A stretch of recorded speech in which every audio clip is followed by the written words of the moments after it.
UK government debt to GDP in the United Kingdom has crossed the 100% threshold throughout history. When nations have debt levels above 100%, with increasing probability that nation will default on its bond obligations. However, this is why I think the UK government, the UK central bank, and other government central banks around the world are looking at 250% to be the safe level as which they can take their debt levels to. So let's look at some reasons to support this. This is from the Office for Budget Responsibility. Post-World War II debt reduction, let's read from here. Shortly after the end of the Second World War, UK government debt peaked at around 270% of GDP.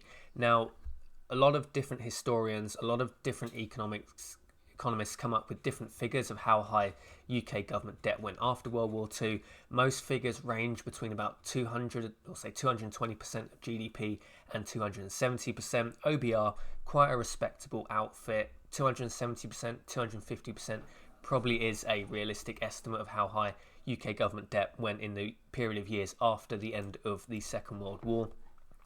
Prior to that, 1815, end of the Napoleonic War, Battle of Waterloo, etc. UK government debt again spiked very, very high, as this chart here shows. So around 1815, 1817, UK national debt went to something around, again, economists, historians will debate how high it went, probably around 250%, maybe as high as, again, as 270, 280% debt to GDP levels. This is the target that I think the government, the Chancellor, the politicians, the central bank are looking at as being the safe maximum target. However, we know, if you watch my videos, it's dangerous. When we get to these levels, it's going to be dangerous. And some of the problems we have now is the world, the UK, is a very different place than it was in 1815 or 1945.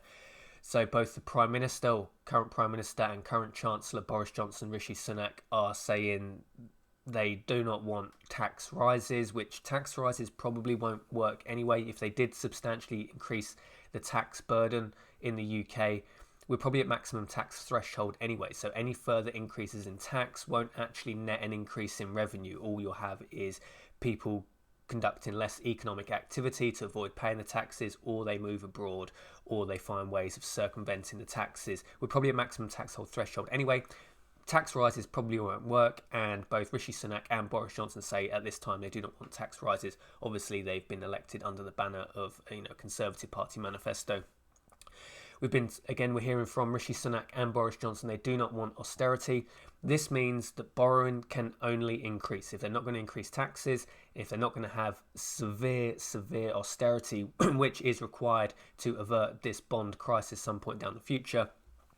Also, bearing in mind, we're probably going into a very vicious recession, and we're in it now, and it's probably going to last for a significant period of time. We may have some bounce back, but this is most likely, in my opinion, going to be a long, drawn-out recession/depression. So bearing in mind, in that environment, tax receipts will be falling, people will be losing their jobs, so you're going to take a hit on income tax, people will stop purchasing as much, they want to start saving, so you're going to take a dent on VAT, businesses will start failing, etc. Corporation tax will be down. Generally across the board, the Chancellor should be expecting tax receipts to be falling across the board. So again, we have this large government state, welfare state, etc. that needs supporting, and tax receipts will be falling. That will only increase the need to borrow more and more money to plug the gap, to plug the deficit.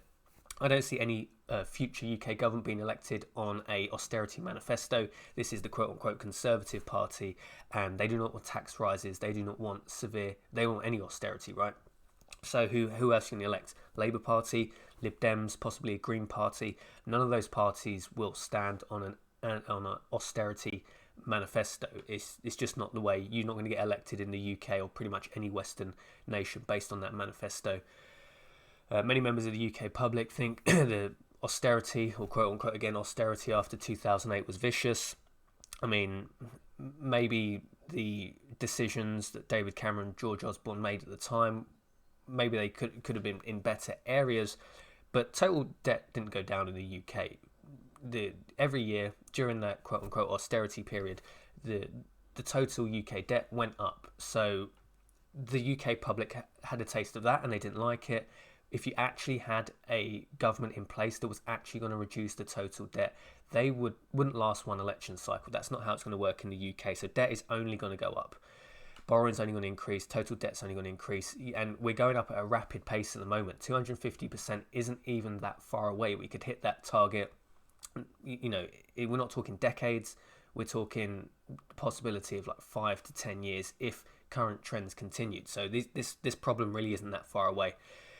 Is going to 250% possible? I mean, I think that really depends on market confidence. Everything depends on our investors willing to keep buying UK bonds, UK gilts. They will probably start rolling out the 1815, 1945 examples. The UK was a very different place then. Obviously, 1815, the UK really was the centre of global trade. It had an empire. Government was very small, so any money the UK did make, any taxes it did receive, could be pushed into paying back on debts. 1945, again, UK was really a hub of global trade. You know, made in England really meant something. People wanted products from the UK. We're an export nation, and the UK did invoke quite severe austerity both after 1815 and 1945. I don't see most of those things are gone now. We're not a manufacturing nation, we're not an export nation. The welfare state has ballooned to a massive size where taking any cuts to it will basically make you unelectable.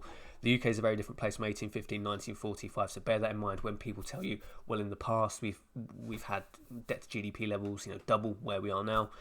You should tell them the UK was a very different place then. I don't see these debts being paid off. It's only going to get bigger and bigger and bigger until eventually collapses.